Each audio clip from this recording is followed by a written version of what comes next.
આજે આપણે એવું તો શું થયું કે આપણે આપણા ખેતર પર જવું પડ્યું છે. આપણે એક દેશી જુગાડ કરવાના છીએ.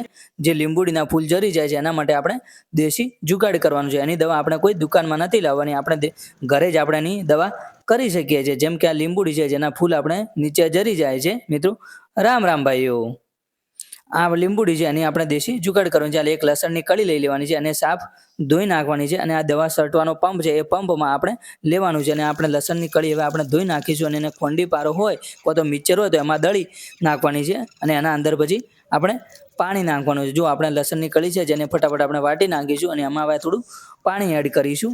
જે પાણી એડ કર્યું છે એ આપણે હવે પંપના અંદર નાખવાનું છે. અને આ લસણની કળી છે એ અને આપણે ગળી અને મૂકવાનું છે. 1 લીટર આપણે પાણી પણ લઈ લીધું છે. હવે આપણે આ લસણની કળી છે અને આપણે એને અંદર નાખીશું. લસણ અંદર નહીં જવું જોઈએ, ખાલી એનું પાણી જવું જોઈએ. અને આપણે જે પાણી છે હવે એમાં 1 લીટર જેટલું આપણે પાણી એડ કરીશું. અને આપણે આવા જો લીંબુ નાના નાના જરી જાય છે.